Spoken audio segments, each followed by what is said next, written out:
नमस्कार दोस्तों, आपका स्वागत है दृष्टि आईएएस एडिटोरियल एनालिसिस के एक नए एपिसोड में। इस एडिटोरियल एनालिसिस में हम तीन चीजें करते हैं। पहला, एडिटोरियल का लिंक स्थापित करते हैं यूपीएससी सिलेबस के साथ। दूसरा, एडिटोरियल के की पॉइंट्स को समझने की कोशिश करते हैं। और तीसरा, एडिटोरियल में आए हुए की कॉन्सेप्ट्स जो कि एग्जाम की दृष्टि से महत्वपूर्ण है, उन पर भी चर्चा करते हैं। तो आइए शुरू करते हैं आज का एडिटोरियल एनालिसिस। प्रिय व्यूअर, यह वीडियो अंग्रेजी में भी उपलब्ध है। देखना चाहें तो आप हमारे इंग्लिश चैनल दृष्टि आईएएस इंग्लिश पर जाएं। आपकी सुविधा के लिए इस वीडियो के डिस्क्रिप्शन में इंग्लिश वीडियो का लिंक भी दिया गया है।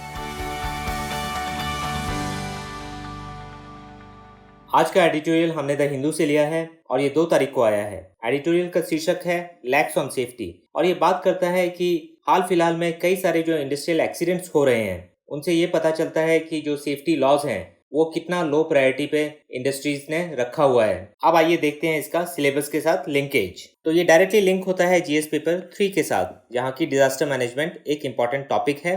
तो सिलेबस के साथ लिंक स्थापित करने के बाद आइए अब देखते हैं एडिटोरियल के की पॉइंट्स। तो एडिटोरियल के की पॉइंट्स में जाने से पहले आइए देखते हैं कि मामला क्या है। तो 1 जुलाई को 6 वर्कर्स की मृत्यु हो गई और 17 से ज्यादा वर्कर इंजर्ड हो गए जब एक बॉयलर ब्लास्ट हुआ तमिलनाडु में। और ये बॉयलर ब्लास्ट हुआ एनएलसी इंडिया लिमिटेड के पावर स्टेशन पे, जो कि नेवेली में स्थित है और नेवेली है तमिलनाडु में। तो आप देख सकते हैं यहाँ उसकी लोकेशन तमिलनाडु के मैप में। और अनफॉर्चुनेट बात ये है इस इंसिडेंट के साथ कि ये दूसरा एक्सीडेंट था 2 महीने के भीतर सेम पावर स्टेशन में। इससे पहले वाला एक्सीडेंट हुआ था 7 मई को और तब भी बॉयलर एक्सप्लोजन हुआ था और 5 लोगों की मृत्यु हो गई थी। और ये जो पावर स्टेशन है इसमें 7 यूनिट्स हैं, 210 मेगावाट की एक यूनिट है। तो इस तरीके से 1470 मेगावाट का पावर प्लांट है ये थर्मल पावर प्लांट। और ये बॉयलर एक्सप्लोजन जो हुआ है जबकि बॉयलर यूज में नहीं था और इसकी मरम्मत हो रही थी। और यहाँ हमें जानना चाहिए कि बॉयलर में होता क्या है।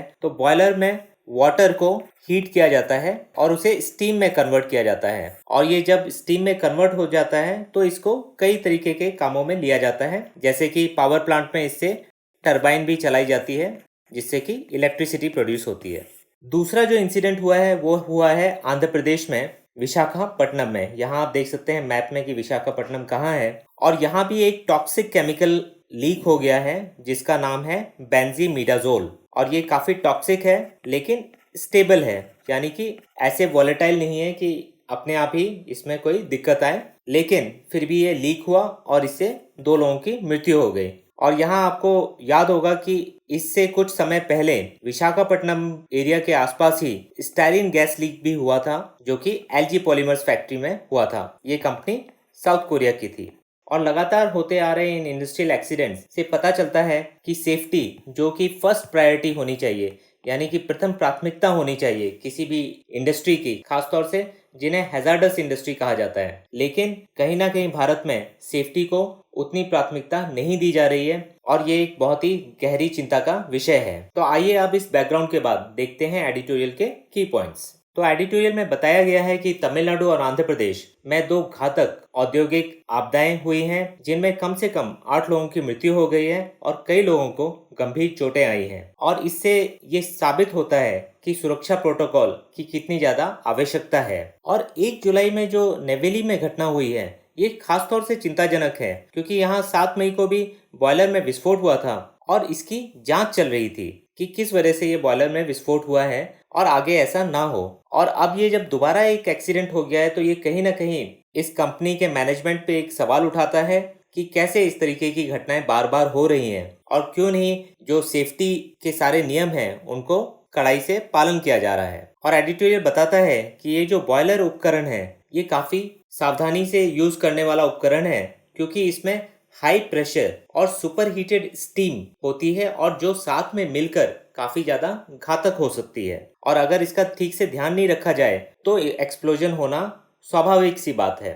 और इसी कारण से जो इंडियन बॉयलर्स एक्ट है इसके तहत बॉयलर्स को रेगुलेट किया जाता है भारत में। और एडिटोरियल कहता है कि ये कानून पेपर्स पे तो ठीक है लेकिन शायद प्रैक्टिकल में ये फॉलो नहीं हो रहा है। और एडिटोरियल में बताया गया है कि 3 वर्ष पहले भी रायबरेली में एक बॉयलर विस्फोट में, जो कि एनटीपीसी के पावर प्लांट में हुआ था, उसमें कुछ दर्जन लोगों की मौत हो गई थी। लेकिन एडिटोरियल साथ में ये भी कहता है कि लगातार ऐसे इंसिडेंट्स होते हैं और इनको लेकर सरकार की तरफ से जो सजगता दिखाई जानी चाहिए वो नहीं दिखाई जा रही है, और जो एक जीरो टॉलरेंस का कल्चर होना चाहिए सेफ्टी एक्सीडेंट्स को लेकर वो भी भारत में कहीं ना कहीं दिखाई नहीं देता है। तो ये टर्म जीरो टॉलरेंस काफ़ी अच्छा और उपयुक्त टर्म है जो कि आप अपने आंसर राइटिंग में यूज़ कर सकते हैं। और जीरो टॉलरेंस का मतलब है कि बिल्कुल भी चूक बर्दाश्त नहीं की जाएगी, और ये किसी भी जो संवेदनशील मामला होता है उसमें जीरो टॉलरेंस का प्रिंसिपल यूज़ किया जाता है। तो इंडस्ट्रियल सेफ्टी के मामले में भी जीरो टॉलरेंस होनी चाहिए कि किसी भी प्रकार की चूक को अलाउ नहीं किया जाना चाहिए। लेकिन दुर्भाग्यवश भारत में अभी ये जीरो टॉलरेंस का कल्चर इंडस्ट्रियल सेफ्टी को लेकर शायद प्रैक्टिकली फॉलो नहीं हो रहा है। आगे एडिटोरियल बताता है कि विशाखापट्टनम में जो गैस रिसाव की घटना हुई है उसमें जो केमिकल शामिल है वो है बेंजीमिडाजोल, जो कि दवा बनाने के काम में आता है। और यहाँ भी सवाल उठता है कि कैसे इस तरीके के टॉक्सिक केमिकल्स को ढंग से हैंडल नहीं किया जा रहा है, जिसकी वजह से ऐसे लीक के केसेस सामने आ रहे हैं बार बार। और यहाँ आपको पता ही होगा कि एलजी पॉलीमर्स का भी केस हुआ था जिसमें कि स्टायरीन गैस लीक हो गई थी और इससे कई लोगों की मृत्यु भी हुई थी। और एडिटोरियल कहता है कि अब खासतौर से एनएलसी इंडिया जो कि थर्मल पावर प्लांट नेवेली में चलाती है उसके ऊपर ये जिम्मेदारी बनती है कि वो इस घटना की पूरी तरीके से जांच करे और ये पता करे कि किस तरीके की लापरवाही से ऐसा इंडस्ट्रियल एक्सीडेंट 2 बार हुआ है और जिसमें लोगों की जानें गई हैं। और इस रिपोर्ट के अनुसार फिर उचित कदम भी उठाए जाने चाहिए ताकि भविष्य में ऐसा ना हो। और एडिटोरियल यहाँ एक और बात का जिक्र करता है कि कभी कभी कंपनीज और कंपनीज के मैनेजमेंट अपनी स्टाफिंग पॉलिसी में कॉन्ट्रैक्चुअल वर्कर्स को लेकर आते हैं या जो वर्कर्स ट्रेंड नहीं हैं उनको लेकर आते हैं, जिससे कि उनकी जो लागत है यानी कि स्टाफिंग कॉस्ट है वो बच जाए। और नेवेली जो थर्मल पावर प्लांट है वहाँ भी ऐसी आशंका व्यक्त की गई है कि जो लोग इस बॉयलर को ऑपरेट कर रहे थे वो प्रॉपरली ट्रेंड नहीं थे और इस वजह से भी ऐसी घटना हो सकती है। तो एडिटोरियल कहता है कि इन सब बातों पर भी एक निष्पक्ष जांच होनी चाहिए और अगर इसमें मैनेजमेंट दोषी पाया जाता है तो उस पर भी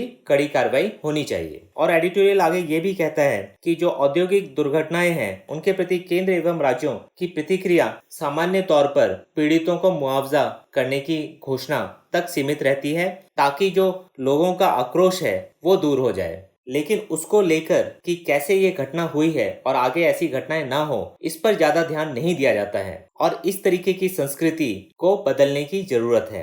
पीड़ितों को मुआवजा जरूर मिलना चाहिए, लेकिन साथ ही साथ ऐसी घटनाओं के बाद ये भी सुनिश्चित किया जाना चाहिए कि आगे चलकर सेफ्टी प्रोटोकॉल्स इस तरीके से बनाए जाएं कि उनका पालन कड़ाई से हो और दूसरी तरफ लोगों की अकाउंटेबिलिटी फिक्स की जाए कि अगर कोई गलती होगी तो कैसे लोगों को दंडित भी किया जाएगा, ये बहुत जरूरी है। और एडिटोरियल अंत में कहता है कि जो इंडस्ट्रियलाइज्ड वर्ल्ड है जहाँ की इस तरीके के इंडस्ट्रियल ऑपरेशंस बहुत ही बड़ी संख्या में होते हैं, व्यापक रूप में होते हैं, वहाँ ऐसी घटनाएं कम होती हैं क्योंकि सुरक्षा पर बहुत ध्यान दिया जाता है और वहाँ सेफ्टी फर्स्ट अप्रोच फॉलो की जाती है। और एडिटोरियल कहता है कि अगर भारत को भी इंडस्ट्रियलाइज्ड बनना है जो कि भारत का एक लक्ष्य है तो भारत को भी सेफ्टी फर्स्ट अप्रोच को अपनाना होगा। इसके बिना भारत इंडस्ट्रियल बनने का सपना नहीं देख सकता है। तो ये थे एडिटोरियल के की पॉइंट्स। अब आइए देखते हैं की कॉन्सेप्ट्स। तो की कॉन्सेप्ट्स में सबसे पहले देखते हैं बॉयलर। तो बॉयलर क्या होता है? तो बॉयलर सिंपली एक एनक्लोज्ड वेसल है जिसमें पानी को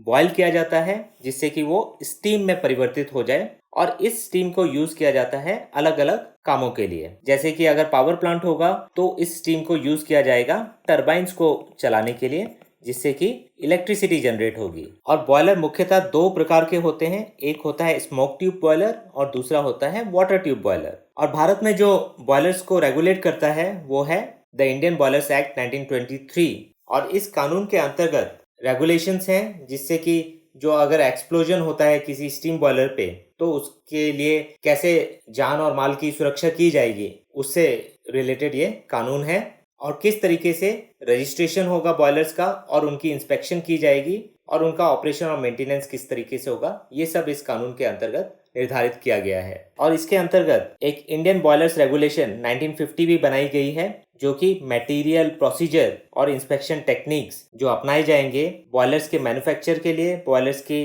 माउंटिंग और फिटिंग के लिए इसको भी निर्धारित किया गया है। तो ये सब था बॉयलर्स के बारे में। अब आइए देखते हैं प्रिंसिपल ऑफ एब्सोल्यूट लायबिलिटी। तो यहाँ एक बहुत ही इंपॉर्टेंट केस है जो कि आप किसी भी अपने आंसर राइटिंग या ऐसे राइटिंग में यूज कर सकते हैं, वो है MC मेहता केस। और जो प्रिंसिपल ऑफ स्ट्रिक्ट लायबिलिटी इस केस में कोर्ट के द्वारा दिया गया। तो सुप्रीम कोर्ट ने MC Mehta versus union of India case में ये माना जो स्ट्रिक्ट लायबिलिटी प्रिंसिपल है वो सिटीजन्स के राइट्स को प्रोटेक्ट करने में पूरा नहीं है, पूरी तरीके से सक्षम नहीं है, और उसको उन्होंने एब्सोल्यूट लायबिलिटी प्रिंसिपल से बदल दिया। तो आइए देखते हैं स्ट्रिक्ट लायबिलिटी और एब्सोल्यूट लायबिलिटी में क्या फर्क है। तो स्ट्रिक्ट लायबिलिटी के अंतर्गत किसी भी कंपनी के पास ये अवसर है कि वो अपनी लायबिलिटी से बच जाए अगर जो घटना हुई है वो किसी एक्सीडेंट या जो एक्ट ऑफ गॉड माना जाता है, यानी कि कोई नेचुरल कैलामिटी वगैरह से हुई है या कोई और ऐसी सर्कमस्टांसेस रहे हैं, तो एक बचने का अवसर कंपनी के पास रहता है। लेकिन एब्सोल्यूट लायबिलिटी प्रिंसिपल के अंतर्गत कोई भी कंपनी जो हैजार्डस इंडस्ट्री में काम कर रही है उसके पास कोई एग्जेम्पशन का जरिया नहीं है, यानी कि कोई भी बचाव नहीं है।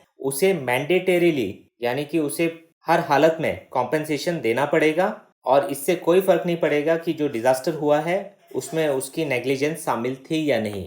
और ये जजमेंट आया था ओलियम गैस लीक जो दिल्ली में हुआ था 1986 में। और क्योंकि 1984 में भोपाल गैस ट्रेजेडी जो दुनिया का सबसे वर्स्ट इंडस्ट्रियल डिजास्टर है ये भी काफी हाल में ही हुई थी, तो इसीलिए कोर्ट ने और कड़ा रुख लिया ऐसे किसी घटना पर। और ये जो ओलियम गैस लीक हुई थी ये दिल्ली में हुई थी एक फर्टिलाइजर प्लांट से, Shriram food and fertilisers limited उसका नाम था, और इस घटना में ओलियम गैस का रिसाव हुआ था। तो ये था आज के की कॉन्सेप्ट्स में। अब आइए देखते हैं किस प्रकार के सवाल हमें पूछे जा सकते हैं प्रीलिम्स और मेंस में। तो प्रीलिम्स में आपसे पूछा जा सकता है बॉयलर के बारे में। तो बेसिक कॉन्सेप्ट हमें क्लियर होना चाहिए कि बॉयलर में पानी को बॉयल किया जाता है, स्टीम में कन्वर्ट किया जाता है और फिर उस स्टीम को अलग अलग तरीके से यूज किया जाता है जैसी इंडस्ट्री की रिक्वायरमेंट हो। दूसरा, आपको MC मेहता केस के बारे में जानकारी होनी चाहिए। प्रिंसिपल ऑफ एब्सोल्यूट लायबिलिटी किस केस में दिया गया, कौन सी गैस की लीक हुई थी, तो ओलियम गैस की लीक से संबंधित यह मामला था। लोकेशन बेस्ड क्वेश्चंस भी आपसे पूछे जा सकते हैं, तो आपको पता होना चाहिए कि विशाखापट्टनम कहाँ है, नेवेली कहाँ है, तो ऐसे क्वेश्चंस भी आपसे पूछे जा सकते हैं। और जो गैस लीक अगर है तो उसमें कौन सा केमिकल इन्वॉल्व था, तो ये भी आपको जानकारी होनी चाहिए। अगर मेंस की बात करें तो सवाल बन सकता है इंडस्ट्रियल सेफ्टी को लेकर, और क्यों भारत में सेफ्टी को प्राथमिकता जिस प्रकार से मिलनी चाहिए वो नहीं दी जा रही है, और क्यों बार बार ऐसे इंडस्ट्रियल एक्सीडेंट्स सामने आ रहे हैं। तो क्या चैलेंजेस हैं इंडस्ट्रियल सेफ्टी को लेकर भारत में, क्या कदम उठाए गए हैं सरकार के द्वारा, और कौन कौन से कदम उठाए जाने चाहिए। तो इस तरीके के सवाल पे आपको तैयार होना चाहिए। तो ये था आज के एडिटोरियल एनालिसिस में। फिर मिलेंगे एक नए एडिटोरियल के साथ। धन्यवाद।